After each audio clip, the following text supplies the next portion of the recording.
baik di tangan Tuhan, sehingga hamba boleh menyampaikan apa yang Tuhan mau pada pagi hari ini. Dalam nama Tuhan Yesus kami berdoa, haleluya, amin.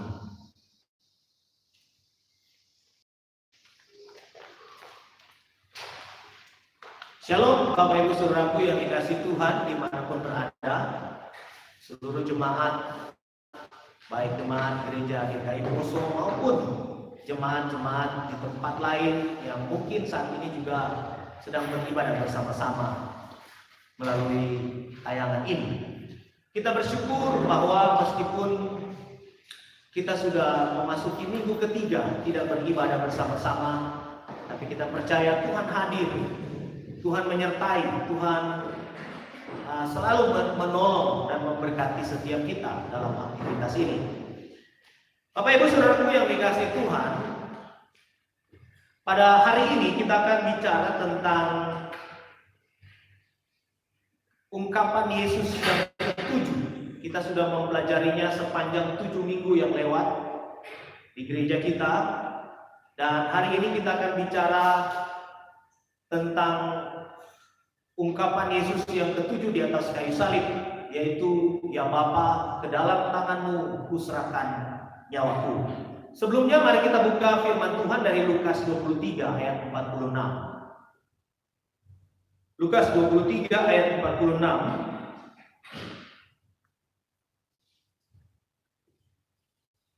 Saya akan membacakannya bagi Bapak Ibu Saudara-saudara sekalian. Kita akan membaca dari ayat yang ke-44 sampai 46. Ketika itu, hari sudah kira-kira jam 12.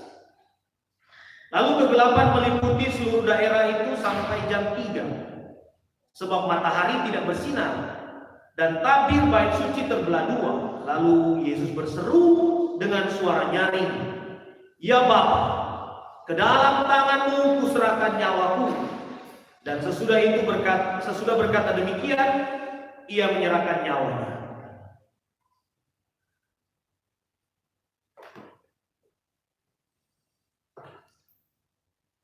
Kiranya kita semua boleh tetap mengenang peristiwa kematian Yesus di Kalvari, meskipun saat ini kita tidak bisa merayakannya bersama-sama.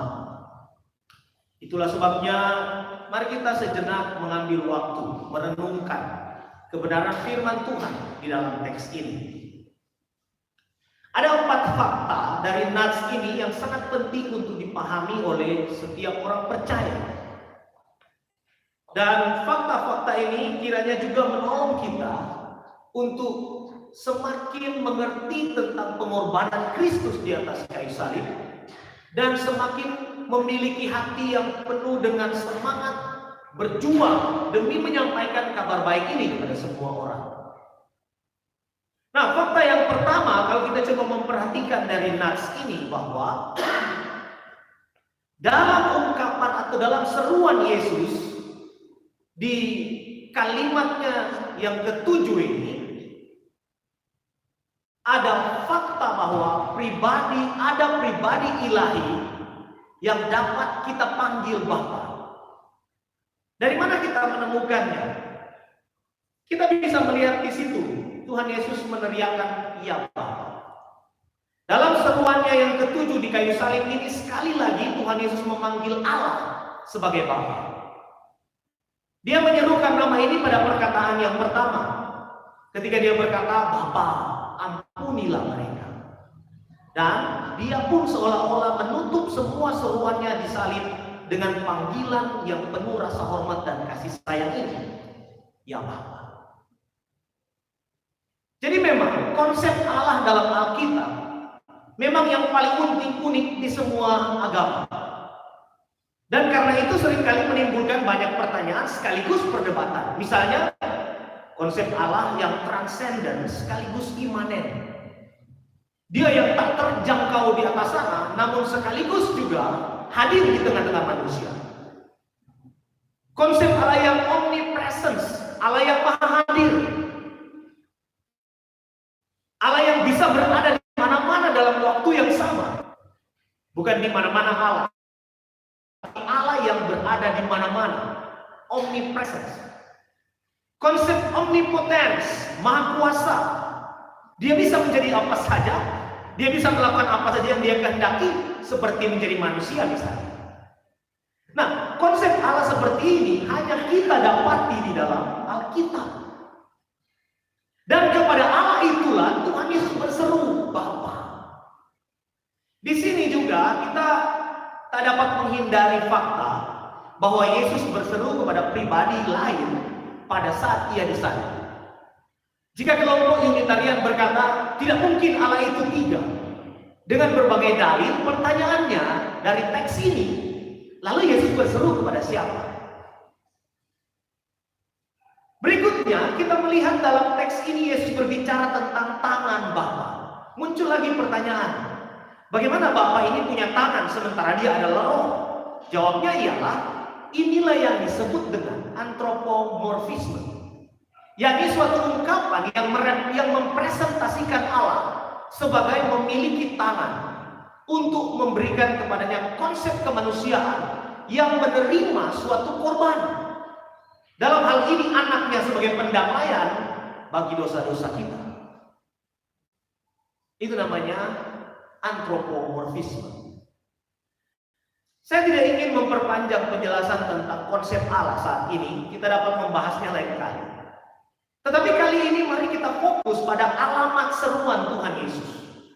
Sekali lagi kita diingatkan bahwa kita punya Bapa yang di surga, yang mendengar segala seruan dan menerima kita sepenuhnya melalui anaknya yang tunggal, Yesus Kristus, Juru Selamat kita.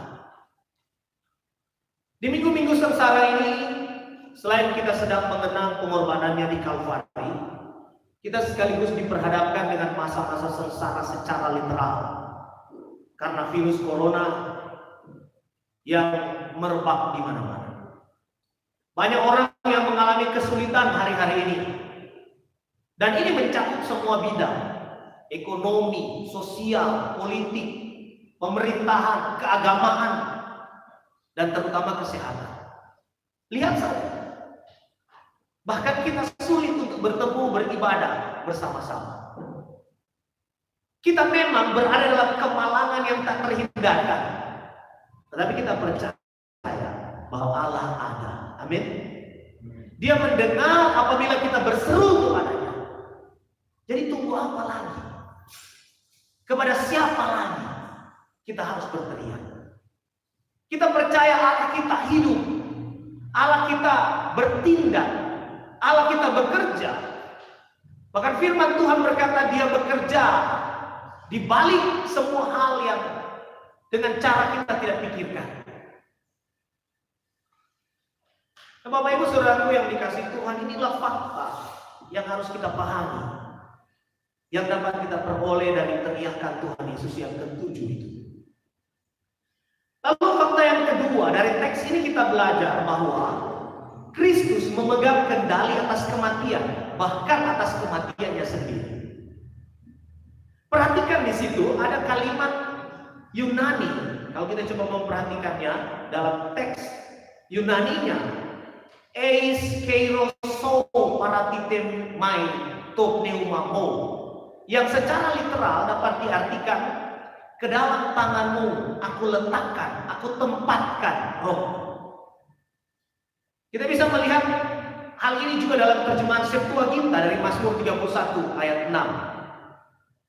Nah, ungkapan menempatkan ke tangan seseorang di sini memiliki konotasi memberi, memuji, mempercayakan.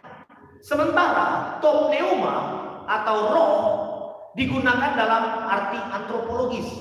Jadi roh yang dimaksud di sini sekali lagi itu diterjemahkan, harus diterjemahkan dalam pengertian antropologis atau kemanusiaan.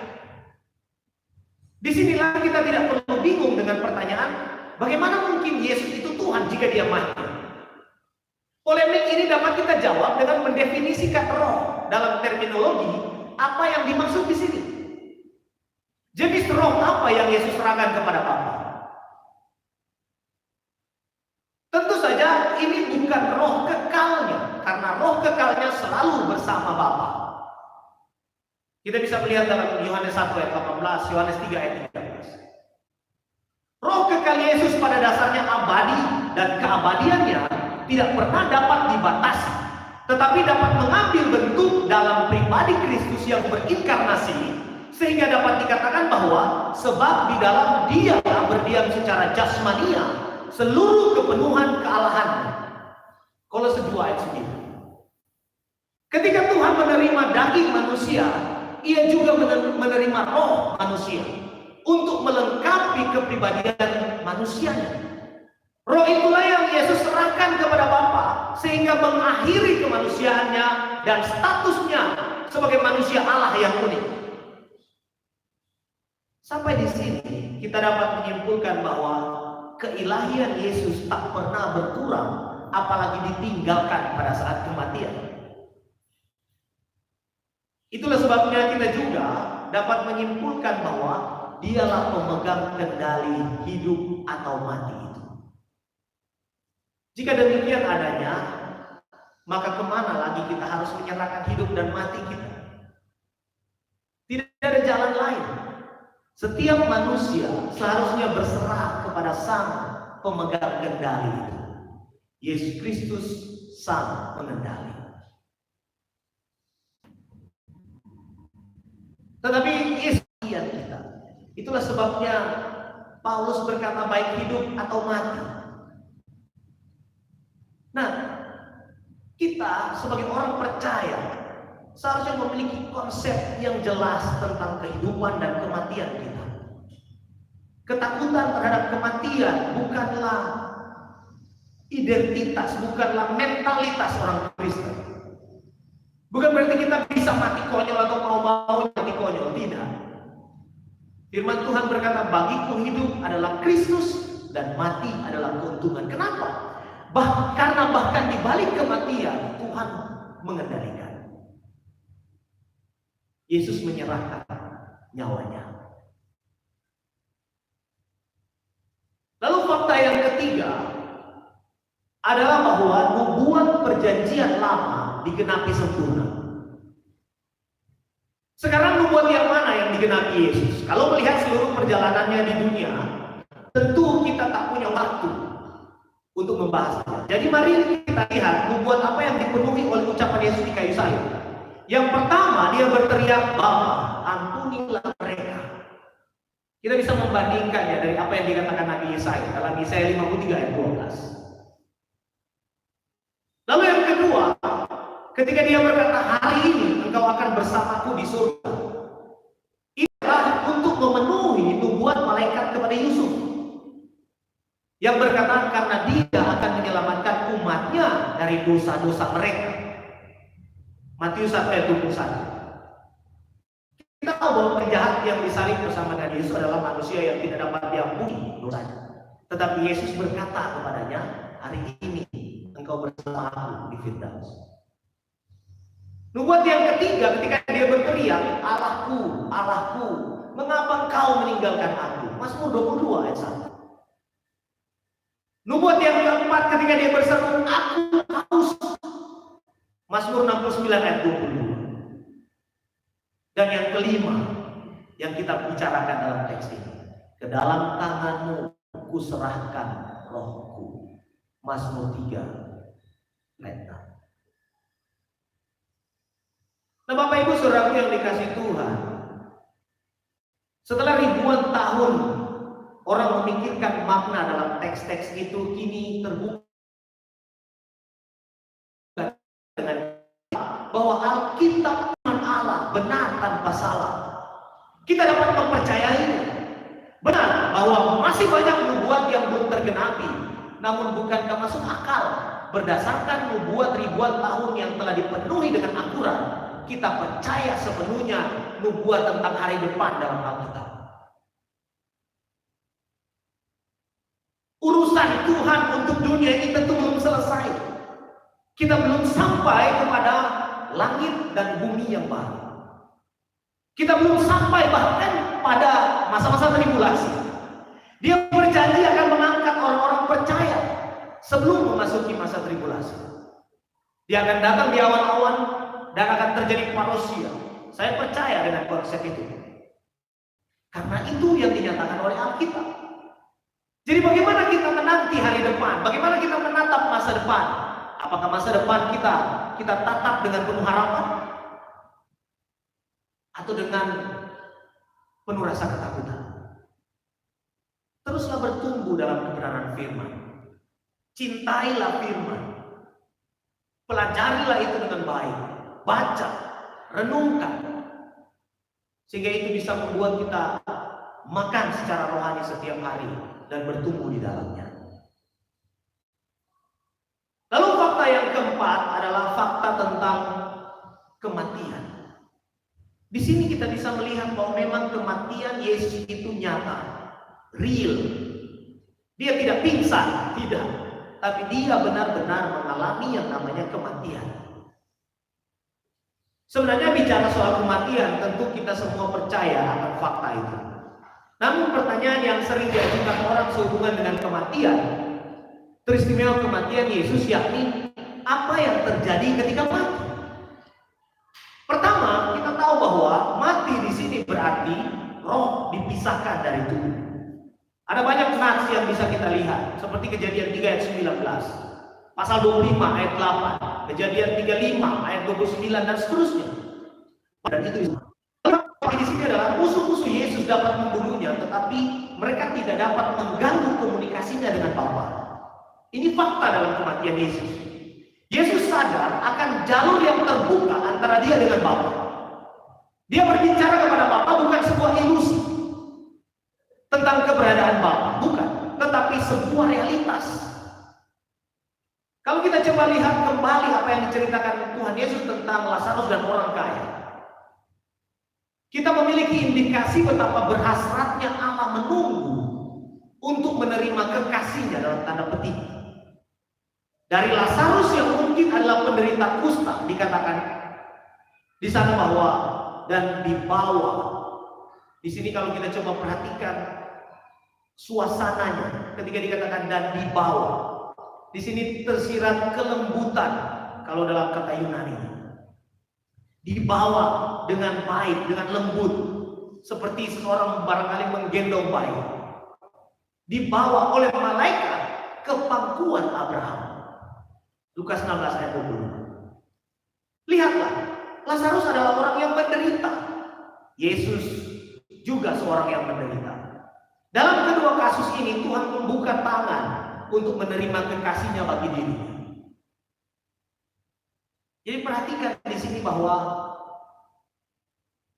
tidak semua penderitaan itu karena hukuman Tuhan. Orang-orang yang mengalami penderitaan karena terserang virus corona, jangan sekali-kali Anda langsung menghakimi mereka dan berkata itu karena dosa mereka yang begitu besar. Kita bukan Allah untuk menghakimi mereka. Kadang-kadang justru orang-orang yang justru terlihat menderita di dunia, itulah yang dikasihi oleh Tuhan. Jadi memang faktanya kematian itu sedang menanti semua orang tanpa terkecuali. Namun ada jaminan bagi setiap orang percaya bahwa kematian Yesus di Kalvari itu telah membebaskan kita dari kematian kekal itu. Suatu saat kita semua akan meninggal dunia. Tapi jika Anda percaya pada Kristus yang telah mati di atas kayu salib demi menyelamatkan kita, maka bahkan maut pun tak akan sanggup menahan kita. Kebangkitan dari antara orang mati adalah milik kita. Percayakan kau akan hal itu? Tuhan Yesus berkata, lihat aku berdiri di muka pintu dan mengetuk. Aku akan masuk jika engkau membukakan pintu. Biarlah firman Tuhan ini menguatkan iman kita. Biarlah firman Tuhan ini membuat kita semakin hari semakin cinta kepada Kristus. Dengan pengharapan pasti bahwa ada keselamatan di dalam Yesus Kristus. Mari kita berdoa. Tuhan, Roh Kudus, kiranya Engkau memeteraikan firman ini dalam hati setiap kami, supaya kami boleh semakin kuat teguh di dalam iman. Kami berdoa